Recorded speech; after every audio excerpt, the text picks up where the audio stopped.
Hello, beautiful community. We're going to do something semi-fun today, and that is just listen to a few short YouTube videos together on politics, chosen at random, and react. And here's how we're going to do it. I'm going to log into my chat channel account because I normally watch YouTube on the main channel, and that means that there's going to be a lot of videos about classical music and philosophy and food there. On chat, I don't really watch, so the videos that come should be closer to being about politics and society, hopefully. I think given the way the world's going today, we might get more Middle East stuff than Ukraine, so we're going to do a separate Ukraine experiment like this. And here are the rules. I will not skip a single video. So it'll be genuinely random, so long as it's vaguely about society or about politics. If it's a beautiful baby donkey running about, we're gonna skip it. So don't be offended by my giant headphones, they're classical music headphones. Let's rock and roll together. So here's Douglas Murray. Let's go. I'm so fed up of the double standards on all of this. Hundreds and hundreds of thousands of Muslims have been killed in the last 12 years by Bashar al-Assad and other Muslims in the civil war in Syria. There's no one on the streets of Sydney or Melbourne. There's no one on the streets of London. Okay. So I get the point. We won't watch the whole of it. There is a cross purposes here straight away, namely that I do think that Douglas is engaged in a kind of culture war enterprise, and I don't engage in counterculture war enterprises or culture war enterprises. So there's going to be a cross purposes if I go too directly at him. So let me say a couple of things in a roundabout way. Yeah, I mean, we do pay Israel a kind of ethnocentric compliment because we don't go out and protest against what Assad does on the streets of Washington or on the streets of Paris and London in quite the same way as we go if it's a Western country doing something or if it's Israel doing something. So there is no doubt that an ethnocentric compliment is being paid there. And I even think the same sort of thing applies to Russia and China. We're going to be softer on China doing horrific things because Russians are alien to us, increasingly alien to us since the beginning of the brutal full-scale invasion of Ukraine. But still, because they kind of are like us in appearance, we're going to judge them differently. There's no doubt there's an ethnocentric compliment there. But over and above that, what you go out to protest, if you're going to do more than just expressive politics, is something that your government is a bit implicated in, right? And this depends, I think, on where you are in the world. If you are in the United States, then quite frankly, the actions of Israel are done in your name to some extent because of the deep connection between the two states. And if you disapprove of them, that's an entirely different enterprise, coming out for that than coming out for something that Mr. Putin does, for example, or Mr. Assad does. We are, as Westerners, not going to come out and march against Putin unless we happen to have Russian citizenship. I think Douglas is pushing a point there about Muslim solidarity being, in his view, absent. I don't share that view, but I just want to mention that because that's clearly where he's going. Okay, next. Oh, one more point about Douglas. Often hypocrisy is a virtue as much as it is a sin, because in practice, we're often choosing between people who care about one thing or zero things rather than between one thing and two things. So if you barrage people about hypocrisy, the most likely movement is not from 1 to 2, it's from 1 back to 0. And I've got to be realistic about it. Okay, next. Did y'all see this yet? So I'm applying to go somewhere, and I just wanted to know, are there accommodations for people who struggle with time blindness and being on time? Time blindness, you say. Let me just look here real quick. Oh, yep, it's covered right here under imaginary things that don't exist. Okay, This man could be decent and really lovely, and good luck to him with his YouTube channel. No, he's wrong. And it's tempting to think that he surely must be right because it's just ridiculous nonsense. But he's wrong. So let's quickly do a bit of public education and explore why. There is certainly a huge problem with hyper-identity politics in our political institutions and in our academic institutions. And it's a threat to liberal values, a threat to democratic sustenance even. And a feature of the crisis is not just how out of control it is, but how it is invisible to most reasonable people. And that's why we're only a quarter of the way through exploring it with the beautiful community here. So I know that 60% of you still feel, well, is there really a problem? People just being progressive and, intolerant of gross injustice, which is ultimately real. And I don't want to elaborate on our exploration now, except to say that whatever is true about this point that I've just made, it also then becomes a bucket into which people throw things that absolutely don't belong there. And that's what happens in the culture wars. And there is an anti-woke brigade on social media, but there is also, I think, a political counter-revolutionary and indeed anti-democratic anti-woke movement. Which is dangerous. And that conflates things that are very legitimately a problem. And I do think that liberal values are a huge problem now on university campuses all over the Western world, and it's a direct threat to democracy.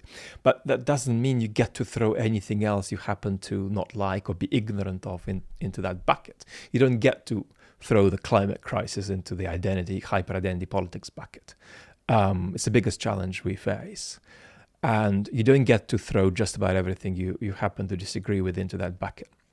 So it might seem here that time blindness is the most obvious sort of expression of ultimate Western indulgence, late capitalist decay, and horrific excess. And taking to an absurd level, I don't know, hypersensitivity and trigger warnings and all of that stuff that brings up people who can't engage in conflict effectively. You might think this is just it again. No, it isn't. So time blindness is ultimately real. It's part of at least two conditions, autism and attention deficit hyperactivity disorder, or ADD or ADHD. These conditions are real. They're age-old, right? The people in 1900 had them. And they also had time blindness. And these conditions are as physically based as heart disease, in my opinion. So here, pro-neurodiversity literature often doesn't do itself any favors by saying that time blindness is something that autistic people experience all the time, but normal people only experience intermittently. And that the difference between the neurotypical and the neurodiverse brain is that the neurotypical brain sometimes experiences it, whereas it's a kind of a normal default for the neurodiverse brain. Nothing of the kind. I am not neurodiverse in any way, and I have never experienced a kind of time blindness that these people experience. It's qualitatively different. It's unlike what it's like for us. And I think that you might say, well, hang on, if you make provisions for time blindness, stuff just wouldn't work in the workplace. And the answer is no, that's not true. Because often these conditions come as disabilities matched with certain rather peculiar abilities. And I find that particularly in certain walks of life, folks with autism and ADHD can be remarkably creative and productive if you make the right accommodations for them. They can outproduce by 2x very often a highly functional neurotypical person. So I'm a big fan, yes, wherever possible, of making allowances and may I think you're great from your 20-second video that I've seen, but these conditions are more real than your beard and your muscles, I'm afraid. So forget about it, and you're throwing it in the wrong bucket simply because you are ignorant, and it's a condition that you don't have just because you are of a certain psycho-ideological disposition. You can be in love with God, guns, and Ayn Rand, and still have autism and still have time blindness, because the damn thing is real. Man, I just can't get out of bed today. Oh, it's So lovely, this one Ryan. was caught Hello, walking Ryan. with a rather interesting sign, "Please keep the world clean." But that's not the point of this video. I'm more interested in what she's wearing here. A Twitter user said they're all wearing Yasser Arafat scarves. Those scarves weren't popular 20 years ago, but suddenly now the protesters are all wearing them. Yasser Arafat scarves. Okay, so we're doing this. So it's called a shamag or a keffiyeh. Shamags are more for work. Keffiyehs are more for formal or dress occasions. Kind of like how you have the cowboy hat you work in and the cowboy hat you take your wife to Applebee's in. They're really useful in the desert. A lot of soldiers used to wear them. And we started wearing them 20 years ago during the war in Iraq. And yes, Yasser Arafat did as well. But then again, so did celebrity chef Rachel Ray. So don't get too wrapped around the axle about seeing someone wearing a shamag. I think I have a shamag somewhere back at home that I got in Iraq. It's practical, it's functional, it's useful. It's been part of Arab culture for hundreds of years.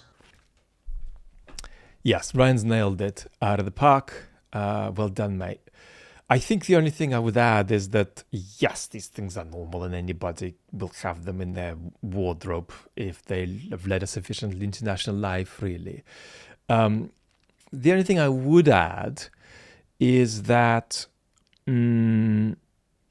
when you're doing a protest, it is a consideration to not appear in vast numbers in attire that isn't going to convey an effective message to ordinary voters in your country that might sort of put them off by, giving them the impression of being a bit alien.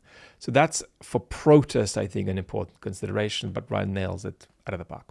Can you empathize with the plight of Palestinian people? Absolutely. I feel Wonder terrible Boy for Shapiro. people who have lived under the thumb and currently live under the thumb of Hamas, which is an actual terrorist group, or the Palestinian Authority, which is a corrupt oligarchy that steals money from its people and leaves them in misery, or Islamic Jihad, which is an actual terrorist group. And the basic rule for the region, in my view, is if these groups were willing to make peace with Israel, they would have a state literally tomorrow. And if they are not, then there will be no peace. And it really is that simple. If Israel, the formula it's typically used has become a bit of a bumper sticker, but it happens to be factually correct. If the Palestinians put down their guns tomorrow, there would be a state. If the Israelis put down their guns, there would be no Israel. Okay. So Ben is a bit of a culture warrior, and I don't do counterculture war. So I don't know how to respond directly to that slogan in a way that satisfies me. So let me just say a couple of things. Of the two claims of this, two parts of that slogan, the first part, which says that Israel would be in trouble if it laid down all its arms, that's more plausible than the much less plausible idea that there'd be a Palestinian state if all Palestinians laid down their arms. Zooming beyond slogans, what we've got at the moment is pre-October 7th, actually. So forget everything that's happened since pre-October 7th. We already had a situation where there was no political will on either side to move toward a two-state solution. And the only option really was enormous external pressure. But the last time anything of the kind was even on the horizon was when years back John Kerry was doing his shuttle diplomacy. Could say a lot more, but I'll leave it at that. I was probably among the most optimistic people for the Ukrainians because they have done a lot in the last 8 years since the Donbass war to build up a military and establish a sense of identity and politically unify the country. They made some real gains. Even I didn't think they were going to last a year, much less all of a sudden. I don't want to call it a peer conflict. It's not, but to, be in the same class. This should not have happened. The Ukrainians have overperformed by every possible measure. The Europeans have stepped up to the plate in a way that I didn't think they were capable of.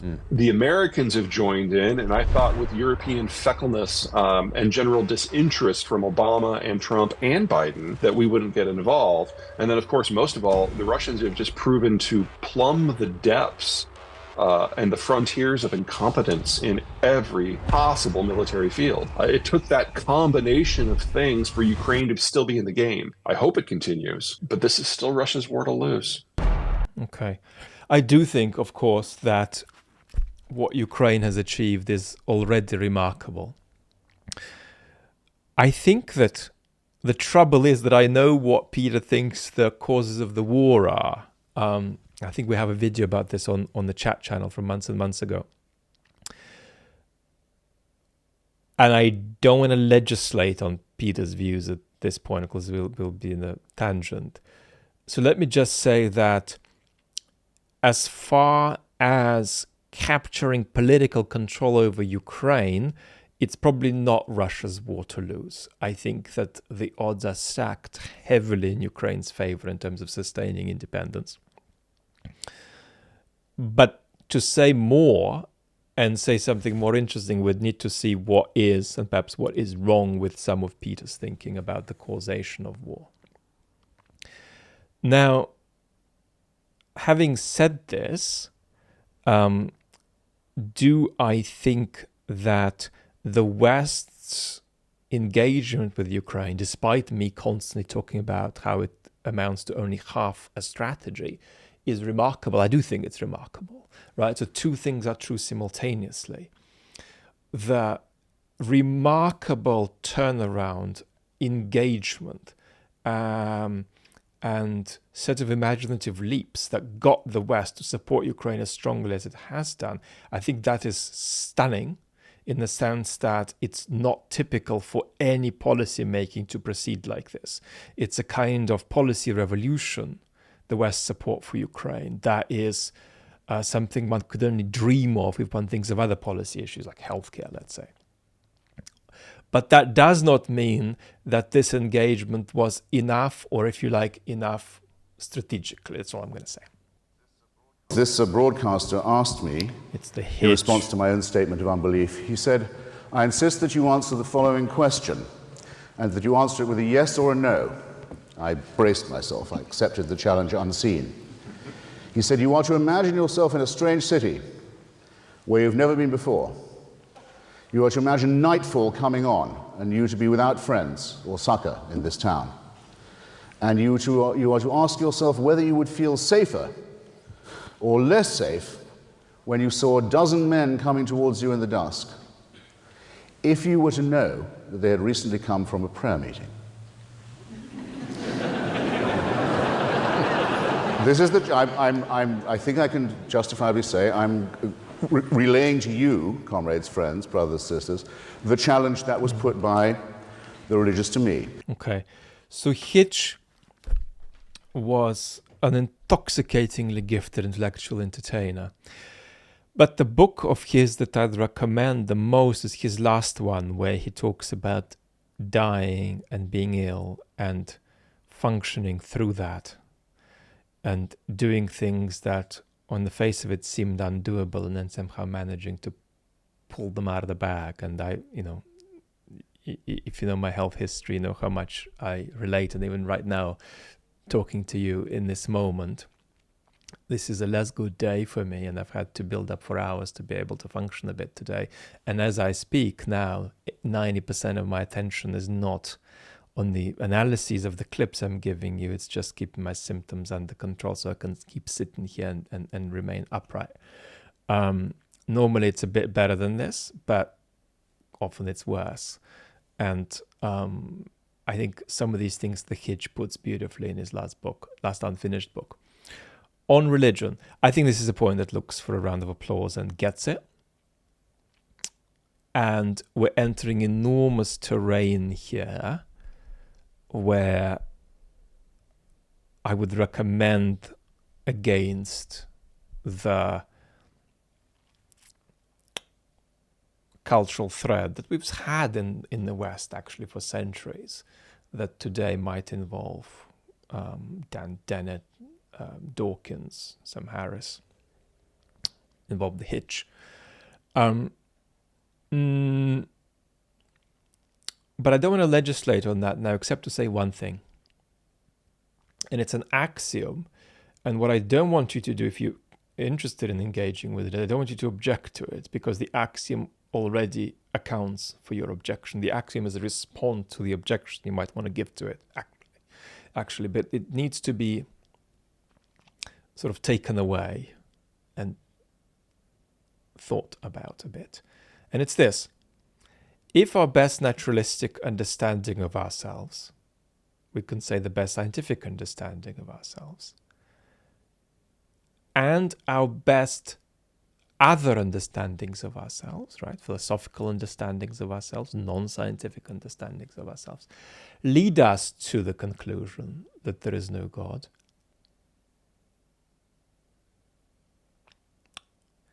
then religion itself has a limited degree of explanatory power and is itself in need. And expressions of human psychology, human conduct that we label as religious is itself in need of non-religious explanation if religion is false.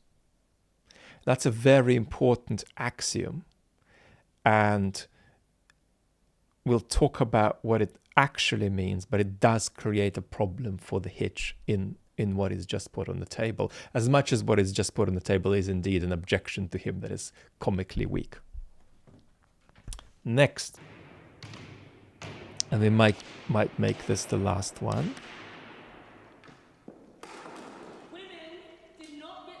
Just Stop Oil. It is time for deeds and not words. It is time to just stop Okay. oil. Politics is failing us. Politics Okay, we get it. failed women in 1914. So there was one of many climate movements called Extinction Rebellion, and in a certain sense, Extinction Rebellion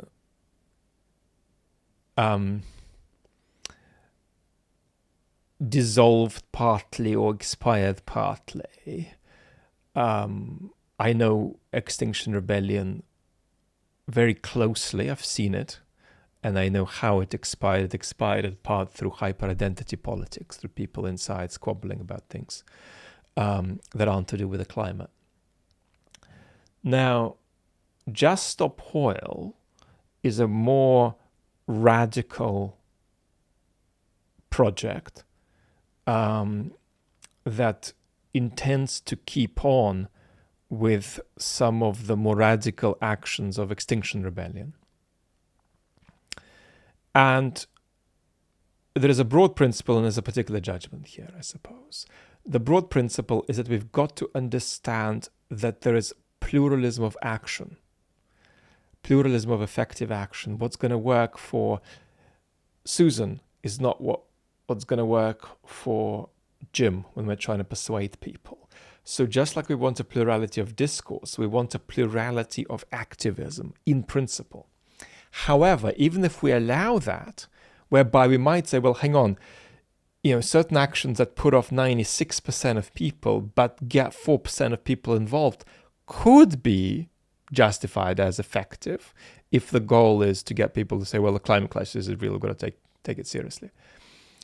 Now, however, in this particular case, if Just Stop Oil came to me and they asked me, do you think we should do this? My answer would be no. I think that cumulatively, doing what they just did to a painting is more counterproductive than effective. And I don't want to say that's obvious, because what happens is it gets people on the news and it does get the climate talked about. But cumulatively, my judgment is, and I speak as somebody who knows a lot of the rights and wrongs of the climate movement, I'd say it's counterproductive. Let me just give you one reason. I do not think that a sense of the sacredness of nature is absolutely central to what climate movement should push. But it's one thing in that bucket among dozens of others. But there is a special way in which doing reparable damage to a painting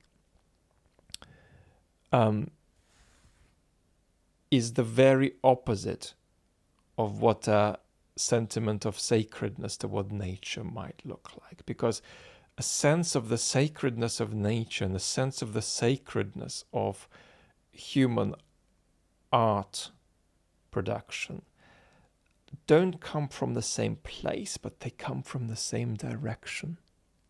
So paradoxically, this destruction of a painting is actually an attack on the source of some of the central sentiments of ecological consciousness. And that's why it's not just going to be annoying to a lot of people, but it is in some deeper ways self-defeating that are worth thinking about. Lots of that when we do Ukrainian version of this soon.